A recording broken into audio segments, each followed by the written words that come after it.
Welcome to study my way 1111। Hello everyone.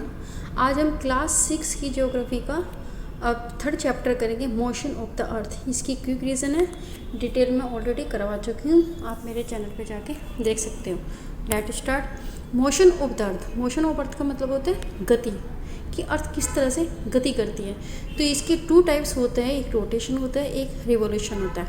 Rotation होता है कि जब वो अपने एक्सिस पर ही राउंड लगाती है तो रोटेशन होता है। और रिवोल्यूशन का मतलब क्या होता है कि जब वो सन के अराउंड अपने एक फिक्स पाथ पर या अपने ऑर्बिट पर राउंड लगाती है तो उसको रिवोल्यूशन कहते हैं। जो एक्सिस होता है, जो अर्थ का होता है, वो एक इमेजरी लाइन होता है और वो 66.5 डिग्री पर झुकी होती है, जिस वो अपने ऑर्बिटर प्लेन कैसे बनता है कि वो जब सन के चारों तरफ चक्कर लगाते हैं इलिप्स फॉर्म में, तो उस टाइम उसका ऑर्बिटिकल प्लेन्स होता है। अर्थ क्या होता है, जो लाइट रिसीव, मतलब जो सन की साइड होगा, उसका जो पार्ट्स होगा वहाँ पे तो क्या होगा, डे होगा, और उसकी जो अपोजिट्स होगा वो मतलब सन के अपोजिट होगा तो वहाँ पे रात होगी या नाइट होगी।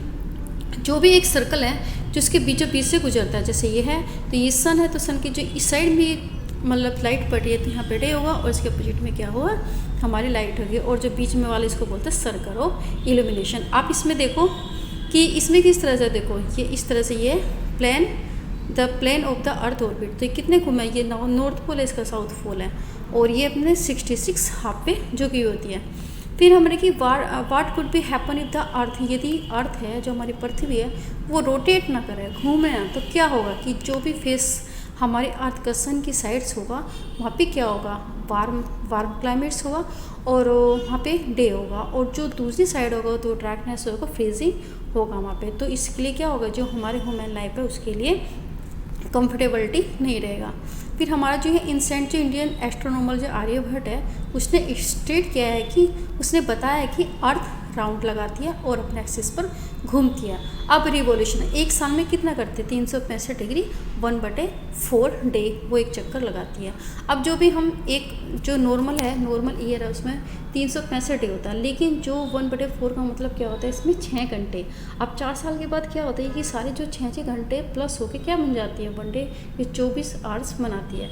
तो जो हमारा लीप ईयर होता है वो 66 का होता है। अब हमारी जो ये फिगर है ये किस में, ये इलिप्टिकल ऑर्बिट, देखो ये अर्थ है तो किस में, सन के अराउंड इलिप्टिकल ऑर्बिट पे ये घूमती है। अब इसमें एक एक्टिविटीज़ दिया है, इसने क्या किया है कि एक पेपर पे 2 पिन लगाई है, उसमें इन्हें एक थ्रेड का लूप बनाया और पेंसिल के द्वारा क्या किया, इसके राउंड इमेज में बना रहा है, ये सर्कल बना रहा है।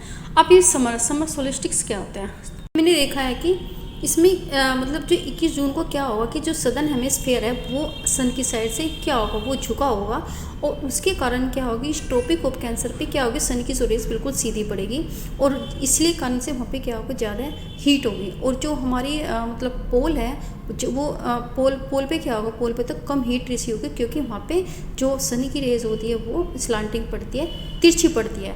इसलिए जब नॉर्थ पोल ये सन की साइड से होगा और वो आर्टिक सर्कल हमारा नदर्न हेमिस्फीयर में है, तो इसमें जो ये नदर्न हेमिस्फीयर में है, तो इसके कारण क्या होगा कि वहाँ पे सन की लाइट होगी और 6 महीने वहाँ पे दिन होगा, और फिर इसके अपोजिट उसमें क्या होगी, लंबे दिन होंगे और छोटी रातें होंगी। तो ये कौन सा होगा, ये हमारे 21 जून को हो गया। और सदर्न हेमिस्फीयर में इससे सीधा उल्टा होता है, इसमें क्या होगा कि जो लाइट होती है ट्रॉपिक ऑफ कैंसर पे वो स्लांटिंग पड़ेगी, और वहाँ पे क्या होगा, विंटर जो रात होती है वो बड़ी होगी और जो हमारा दिन छोटे होगा। तो इसी को हमारे क्या बोलते हैं, समर सोलिस्टिक। फिर आप इसमें देख सकते हैं, तो ये मैं आपको पूरा बता देती हूँ। ये इसमें आप इसमें देखें कि अब मैं इसमें बता देती हूँ आपको, इसमें आप बता देते हैं। इसमें आप देखो जो सन है ये है, इसमें सन, आप इसमें देखें कि इसमें जो इधर देखें 21 जून में क्या होगा, तो 21 जून में जो हमारे ये है नदर्न हेमिस्फीयर, इसमें सीधी लाइट पड़ेगी सन की, और इसके कारण यहाँ पे हीट होगी और डे लंबा होगा और रातें छोटी होगी। इसके अपोजिट में क्या होगा कि सदर्न हेमिस्फीयर में विंटर होगा, सर्दी होगी, क्योंकि जो हमारा इसमें होता है डे छोटा होता है और रातें लंबी होती है। 22 दिसंबर को क्या होगा, 22 दिसंबर को जो हमारा इसमें जो सन की रेज है वो सीधी पड़ेगी साउथ में, सदर्न हेमिस्फीयर में, और वहाँ पे क्या, यहाँ पे समर होगा और यहाँ पे क्या होगा, दिन बड़ा होगा और रातें छोटी होगी। इसके अपोजिट में नदर्न हेमिस्फीयर में क्या होगा कि वहाँ पे जो सन की रेज है वो क्या नाम, नदर्न हेमिस्फीयर में स्लांटिंग होगी, वो तिरछी पड़ेगी। इसके कारण क्या होगा, दिन क्या होता है वो छोटा होगा और रातें लंबी होगी। तो यहाँ पे क्या है, कम हाइट होती है। दूसरी जगह आप ये देखो, अब यदि इक्विनोस में क्या होगा कि जो सन की जो रेज पड़ेगी 21 मार्च को क्या होगा कि नदर्न हेमिस्फीयर में स्प्रिंग होगा और जो हमारे सदर्न हेमिस्फीयर में ऑटम होगा।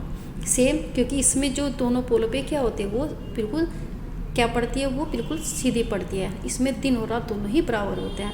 अब इसके अपोजिट में इक्विनोस यदि 23 सितंबर में देखें तो इसमें हमारा नॉर्थ में क्या होगा, ऑटम हो गया, और हमारा जो साउथ में होगा सदर्न हेमिस्फीयर में क्या, स्प्रिंग होगा।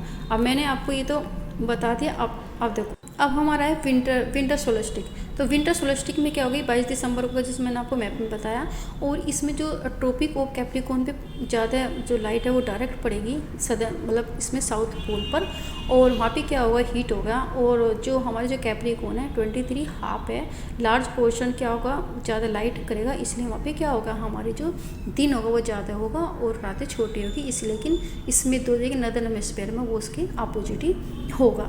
फिर हमारा 21 मार्च और मैंने 23 को बताया, इसमें क्या होगा कि दोनों पोल पे इक्वेटर पे बराबर पड़ेगी सन की रेज, इसलिए दिन और रात दोनों ही बराबर होंगे।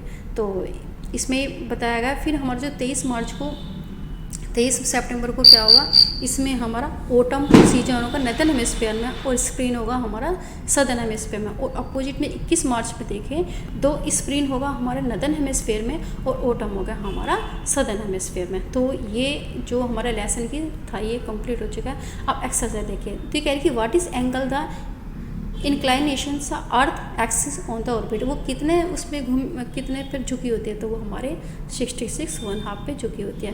अब ये defined the rotation and the revolution. Rotation का मतलब होता है जब अर्थ अपने एक्सिस पे घूमती है, रोटेशन होता है। रिवोल्यूशन का मतलब सन के अराउंड वो चक्कर लगाते हैं एक फिक्स पाथ पर अपने ऑर्बिट पे, तो उसको रिवोल्यूशन कहते हैं। What is leap year? Leap year का मतलब क्या होता है, 366 डेज, 366 जो डेज होता है वो लीप ईयर होता है, 4 साल के बाद होता है। जो 1/4 या 6 घंटे होता है वो मिलकर 4 साल में एक दिन बनाते हैं, इसलिए वो एक दिन बढ़ जाता है। फिर हमारा difference between summer and the winter solstice. तो समर और विंटर सोलस्टिक में क्या होगा कि समर में क्या होगा, हमारी जो रातें होगी, जो सन की रेज होती है वो सीधी पड़ती है और वहाँ पे डे लॉन्ग होगा और हमारी जो रातें छोटी होगी। विंटर सोलस्टिक्स में क्या होता है, विंटर सोलस्टिक में क्या होगा कि जो सन की रेज होता है वो स्लैंटिंग पड़ेगी, इसके कारण जो दिन होता है वो छोटा होता है और रातें इसमें लंबी होती है और सन की जो हीट है वो ज़्यादा दिन होती है। और इसमें जो हमारे सदर्न विंटर सोलस्टिक में क्या होगा कि जो हमारा साउथ पोल में मतलब जो हमारा 6 महीने होगा वहाँ पे क्या होगा, रातें होगी। और जो समर में क्या होगी, 6 महीने क्या होगा, उसमें डे होगा नॉर्थ पोल में। तो व्हाट इज़ द इक्विनोस का मतलब क्या होता है कि जब सन की रेस इक्वेटर पर सीधी पड़ती है तो वहाँ पे दिन रात दोनों बराबर होते हैं। Why is southern hemisphere experience the winter and summer solstice the difference time of that in the northern hemisphere है उसमें। अब ये कह रहे हैं कि क्यों होता है सदर्न हेमिस्फीयर में विंटर होगा और समर सोलिस्टिक में north pole and northern hemisphere में क्या होगा, समर सोलिस्टिक होगा। इसका सेम जो कारण है वो होगा कि जो समर सोलिस्टिक में जो नॉर्थ पोल में सन की रेज बिल्कुल सीधी पड़ेगी, डायरेक्ट पड़ेगी, वो पोर्शन ज़्यादा हीट का होगा। और जो नॉर्थ पोल में क्या होगा, 6 महीने क्या होगा, वो वहाँ पे डे होगा और सदर्न हेमिस्फीयर में इसके अपोजिट होगा। फिर हमारे why do the pole the experience about the 6 month day and the 6 month night. तो जो पोल है वो 6 महीने मतलब किस तरह से वो डे होता है, किस तरह से नाइट होता है, क्योंकि जो समर सोलिस्टिक्स में क्या होता है कि जो अर्थ होती है वो नॉर्थ की पोल झुकी होती है, तो इसके कारण उसकी जो लाइट वो उस पर पड़ती है नॉर्थ पोल में, इसलिए वहाँ पे दिन होता है। और 6 month नाइट क्यों होती है कि जब वो मतलब सीधी नहीं पड़ती, दूसरे पोर्शन में पड़ती है, तो वहाँ पे क्या होगा, नाइट होगी। Tick in the correct answer the movement of the earth around the sun. जो मूवमेंट करेगी सन के अराउंड तो क्या होगी, वो हमारे उसको बोलेंगे रेवोल्यूशन। फिर हमें direct ray of the sun fall on the equator पर डायरेक्ट पड़ेगी 21 मार्च को, ठीक है। फिर हमारे इसमें आ गया कि जो हमारे क्रिसमस है वो सेलिब्रेट किया था समर में, तो वो हमारे ऑस्ट्रेलिया में किया जाता है। फिर circle of the season in the courses तो सीज़न का जो सीज़न बनता है किसके कारण होते हैं, रेवोल्यूशन के कारण बनते हैं। एक लीप और fill in the blank, a leap year has dash number होते हैं, ठीक है ना, 366। The daily motion of the earth is a rotation, the earth travel around in the sun in elliptical orbit, the sun's rays fall vertical on the tropic of cancer on 21 June को, and day are the shorter during the winter season. तो ये complete हो चुके हैं और मैं next reason के साथ मिलती हूँ। Thank you for watching.